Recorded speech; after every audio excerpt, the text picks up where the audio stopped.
Hello，早晨，大家好，我係阿 Pat 啊。咁今日我哋咧就會同大家分享嘅係日頭嘅一個輕薄嘅淡妝啦。咁我就已經搽晒護膚品嘅啦，咁都搽埋防曬啦。咁而家呢一步咧就係搽一個叫做 primer 嘅隔離。咁我就會平均放咗喺面嘅5個位置先啦，然後咧就將佢咧係均勻咁樣掃開嘅。咁 primer 就唔使多嘅，通常都係薄薄地一層。我今日會試嘅護膚品咧，就係同我上次做呢一個護膚程序小貼士試嘅 Artistry。咁就唔好漏咗眼睛同埋鼻呢啲位置嘅，同埋呢啲邊位啦，記得最尾一定要補翻呢啲面嘅邊位。係啦，咁樣。OK，咁上咗隔離之後咧，就可以上呢個 foundation 嘅啦，即係我哋嘅底妝。咁今日就會用呢一個啦 Artistry 嘅C1 foundation。係啦，咁佢都有好多隻色㗎，呢個咧我都用咗一段時間㗎啦，所以大家都見到咧係用咗差唔多超過一半啦。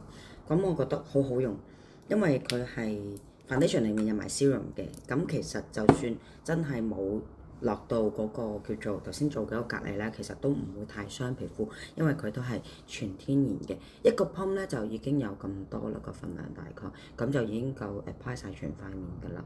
OK，咁我就有其實係可以用工具啦，撲啦，或者係用手啦。如果真係冇咁多工具，或者係咁啱屋企冇工具啊，或者係出外唔記得帶咁齊嘢啊，去喺酒店未乜都未搞，咁就要出門口，咁都冇辦法，咁啊唯有用手平均放咗上面度先嘅，咁然後先再用工具掃翻開或者印翻開佢都冇問題。咁我就習慣將佢先薄薄地推開咗先，因為淨係靠嗰個面或者係嗰個掃咧，其實佢會叫做堆埋一堆，冇咁叫做平均。我會覺得先薄薄地咁樣推開咗先，咁唔係話完全唔用工具，唔用掃，唔用化妝工具，而係先幫佢推開咗，唔好咁搭住先，即係唔好咁厚一層喺一個位置，然後先夾硬推開佢，始終係會冇咁平均嘅。咁然後而家就推開咗啦，咁然後就可以首先抹咗手上面嗰啲 foundation 先，然後先至用一個棉泡或者掃將佢再掃開。咁額頭位置通常都係我哋由中間開始，由眉對上咁樣將佢印開啦，補一補邊位啦，然後眼睛啦，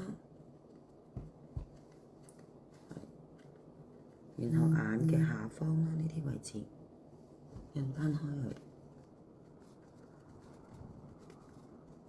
鼻啦，額頭，記住耳際前啦，同埋下顎線呢啲位置都係要make sure 係有做到所有印到嘅。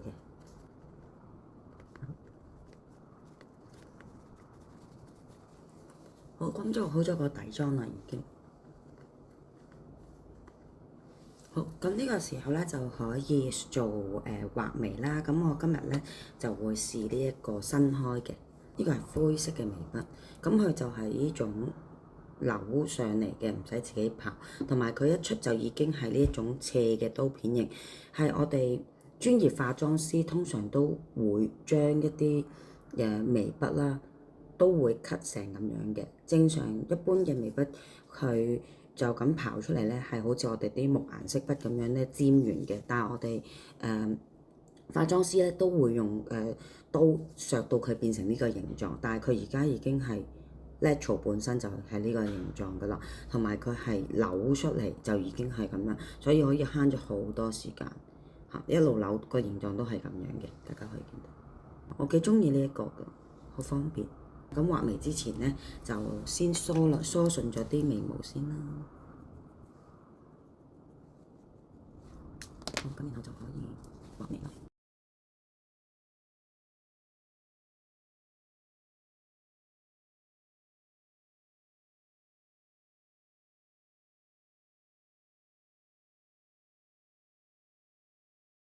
差唔多啦，咁就我會先畫一邊眉，然後跟住另一邊眉去對稱畫另一邊啦。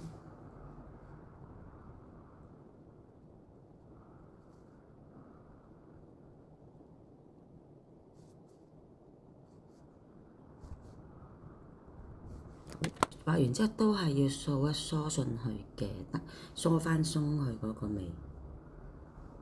眉色就會 natural 好多。咁就差少少呢度，先再補佢，補啦。呢邊又係個眉頭差少少。畫眉嘅時候咧，好多時候大家都係望住自己畫緊嗰條眉。其實咧，如果你嘗試下控制你隻眼，唔好望住你畫緊嗰條眉，係調翻轉。譬如我而家畫緊呢一邊嘅眉，我應該係望住另一邊眉。咁你隻眼望住隔離嘅時候咧，你隻手係會自然跟住另一邊去畫翻對稱嘅。如果你畫住呢一邊眉，然後你淨係望實呢邊咧，你永遠都畫唔到同隔離嗰條眉對稱嘅喎，好得意喎。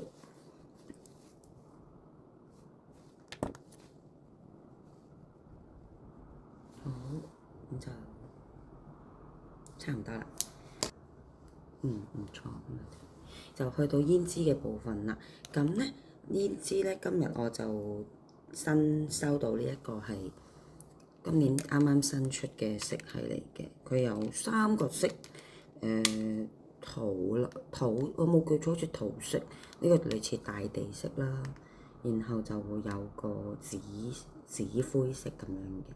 咁我中意呢一個大地色係比較 natural， 同埋好多時候日妝啊，或者係配唔同嘅場合都可以用得到。咁佢就跟埋一個細細地嘅掃，係可能係補妝用嘅。咁如果喺屋企自己有正式嘅一個化妝掃啦，就會可以用翻自己嘅化妝掃先嘅。咁佢就有4個色係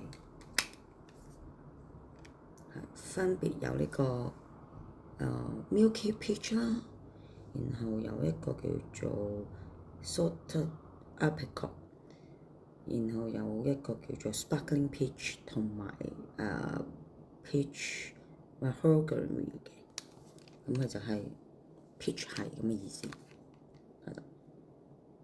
同埋佢後面都會有 description 講翻每一個色系係屬於啲咩啦，咁有英文、日文嘅解釋，同埋官網都有講話你可以跟住佢個官網有啲乜嘢可以點樣做。咁我哋首先用個啞色嘅底色嚟到做咗底色先啦。先放咗喺個底嗰度先嘅，呢個係。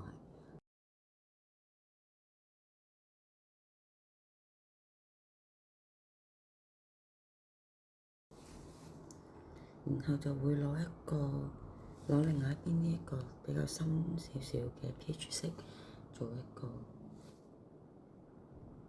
內嘅底色。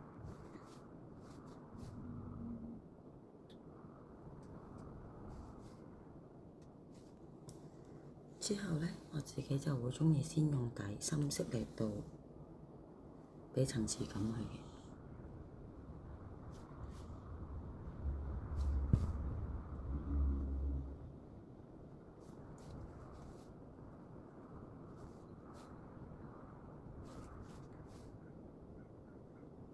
攞胭脂咧，切忌攞得多。其實咧，攞好少個粉咧就上去啦，就已經可以好到噶啦個色。所以你寧願攞少啲，唔夠再補，都好過攞得太多，冇得補夠。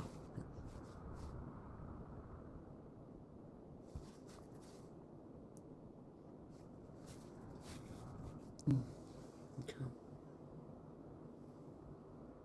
OK。咁最尾咧就係、一個閃嘅光粉嚟到打返個亮色喺中間眼蓋嘅正中間，做一個提亮。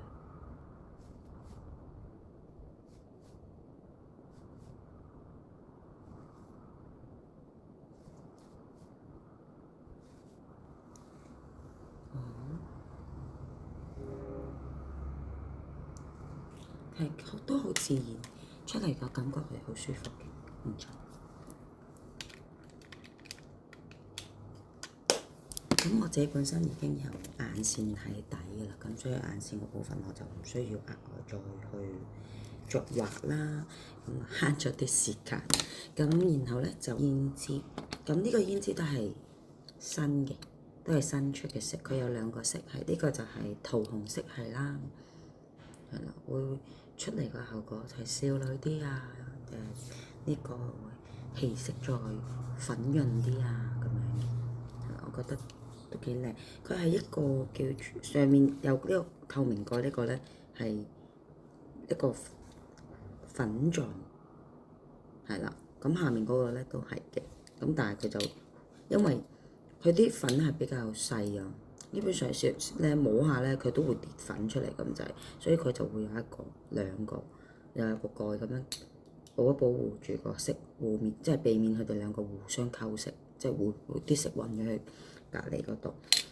OK，咁咧我就嘗試下喺最 limit 嘅情況之下，用手去 apply 睇下個效果係點嚇。咁我就先用上面呢一個色系啦。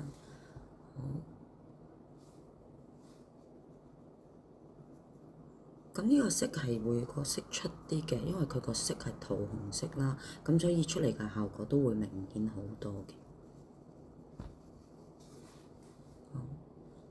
咁我就會着重放喺呢一個眼下方嘅三角位，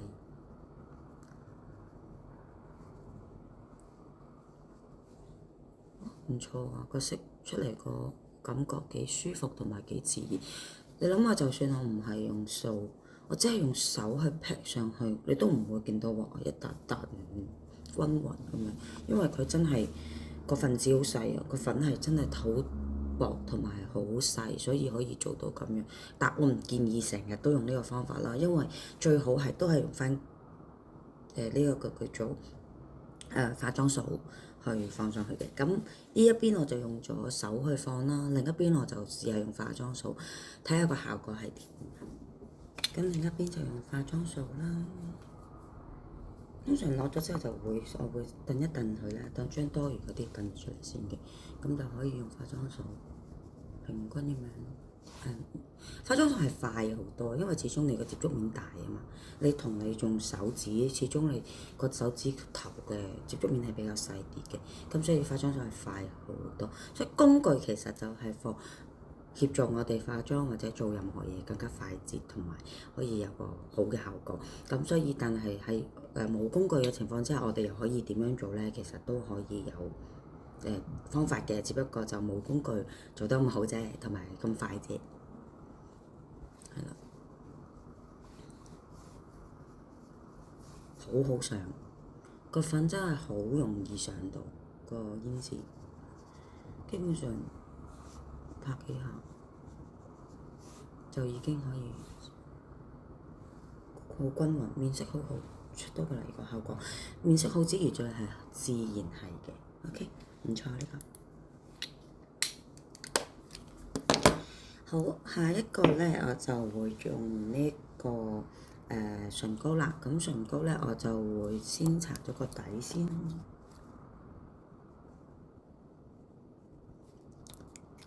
之後咧就用唇筆。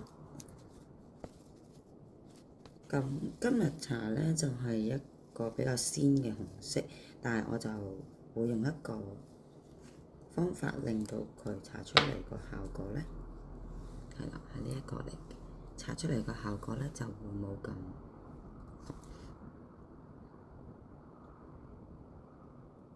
好啦。攞咗之後，我會先apply上唇啦，就由內面開始搽咗先。OK， 同埋搽下面嘅內。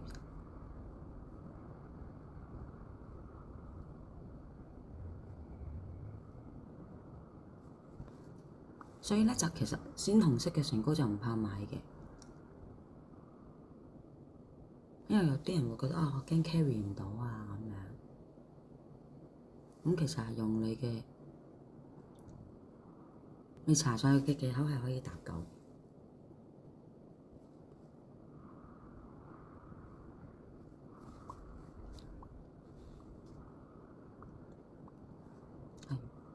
咁就可以做到一個比較自然嘅唇色啦。紅得嚟唔會話好唔自然啊，好太過唔舒服嗰種感覺。真係做得唔夠均勻嘅啦，可以用手指踢呢個方法踢鬆佢，踢翻自然啲嘅色亦得嘅。OK，所以用嘅份量都好少嘅啫。咁同埋咧，你頭先有冇留意呢個蓋嘅設計係一個磁石嘅方式？我放上去咧，佢係會自己見唔見到？佢係會自己吸咗埋去嘅嚇。好特別呢個唇膏嘅設計係磁石，係啦。咁今日個妝咧就差唔多噶啦，係啦。大家覺得滿唔滿意？我就幾滿意啦。眉啦、眼影、底妝啦、胭脂同唇膏，今日我哋試嘅就係呢幾個化妝品，我就覺得唔錯。呢一個係一個唔錯嘅嘗試。平時我化日妝嘅話咧，其實仲快嘅，其實 within around 10分或1分鐘我就可以完成一個日妝。不過我哋今日講解咧就會用嘅時間耐啲。咁我哋下次再繼續分享其他護膚同埋化妝嘅小貼士啊！拜拜。記得關注再走哦。